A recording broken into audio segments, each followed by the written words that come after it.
قاسم بن عثمان کی روایت میں آیا ہے کہ ایک دن طبیعت نے جوش مارا، ارادہ کیا کہ جس ہستی کی وجہ سے وہ الجھن میں ہیں کیوں نہ انہیں ختم کر دیں۔ چنانچہ ننگی تلوار ہاتھ میں لے کر نکلے۔ راستے میں ایک مسلمان نعیم بن عبداللہ مل گئے۔ انہوں نے پوچھا، خیر تو ہے؟ ننگی تلوار لیے کہاں جا رہے ہیں؟ بولے، محمد کو قتل کرنے جا رہا ہوں۔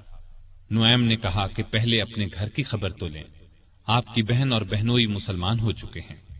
سیدنا عمر الٹے پاؤں بہنوئی کے گھر پہنچے۔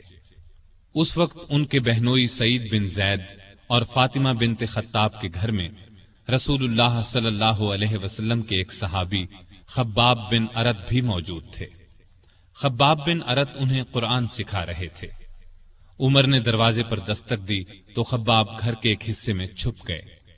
فاطمہ نے قرآن کے اوراق چھپا دیے، لیکن عمر تلاوت کی آواز سن چکے تھے۔ اندر پہنچ کر پوچھا، کیا پڑھ رہے تھے؟ مجھے معلوم ہوا ہے کہ تم مسلمان ہو چکے ہو، اپنے باپ دادا کے مذہب سے پھر گئے ہو۔ یہ کہہ کر انہوں نے دونوں کو مارنا پیٹنا شروع کر دیا۔ بہن کے سر پر ایک لکڑی ماری، ان کے سر سے خون بہ نکلا۔ اس وقت دونوں میاں بیوی کے منہ سے نکلا، ہاں اے عمر، ہم مسلمان ہو چکے ہیں، اللہ کے رسول پر ایمان لے آئے ہیں، تم سے جو ہو سکے کر لو، اسلام تو اب ہمارے دلوں سے نہیں نکل سکتا۔ عمر نے بہن کا خون دیکھا اور یہ الفاظ سنے تو غصہ ٹھنڈا ہو گیا۔ بولے، اچھا جو تم پڑھ رہے تھے مجھے دکھاؤ۔ بہن نے اوراق انہیں دے دیے، ان پر سورہ طٰہٰ لکھی تھی۔ انہوں نے اس کو پڑھا تو بے اختیار پکار اٹھے، واہ کتنا عمدہ اور اعلیٰ درجے کا کلام ہے۔ یہ سن کر خباب بن ارت بھی باہر نکل آئے اور بولے، اے عمر، مجھے امید ہے اللہ تعالیٰ نے اپنے نبی کی دعا کو پوری کرنے کے لیے آپ کو چن لیا ہے۔ میں نے کل ہی نبی صلی اللہ علیہ وسلم کو یہ دعا کرتے سنا ہے، الہی ابو جہل یا عمر بن خطاب کے ذریعے سے اسلام کو قوت عطا کر۔ پس اے عمر، اللہ کی طرف آؤ، اللہ کی طرف آؤ۔ یہ سن کر سیدنا عمر فاروق نے کہا، مجھے محمد کے پاس لے چلو۔ نبی صلی اللہ علیہ وسلم اس وقت دار ارقم میں تھے۔ عمر رضی اللہ عنہ خباب بن ارت کے ساتھ کمر سے تلوار لٹکائے وہاں پہنچے۔ دروازے پر دستک دی۔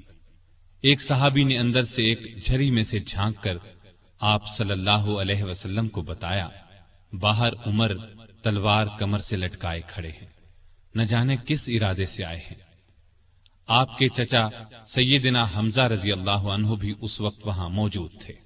یہ بہت بہادر تھے، فوراً بولے، انہیں اندر آنے دو، نیک ارادے سے آئے تو ٹھیک، ورنہ انہی کی تلوار سے ان کا سر اڑا دوں گا۔ رسول اللہ صلی اللہ علیہ وسلم نے بھی فرمایا، انہیں آنے دو۔ چنانچہ دروازہ کھول دیا گیا۔ عمر اندر داخل ہوئے۔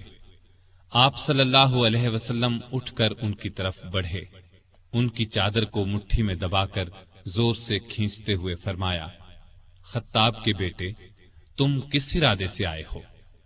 سیدنا عمر رضی اللہ عنہ نے عرض کیا، اے اللہ کے رسول، میں اللہ اور اس کے رسول پر ایمان لانے کے لیے حاضر ہوا ہوں۔ اس پر آپ صلی اللہ علیہ وسلم نے زور سے اللہ اکبر فرمایا۔ باقی مسلمانوں نے بھی اللہ اکبر کا نعرہ لگایا۔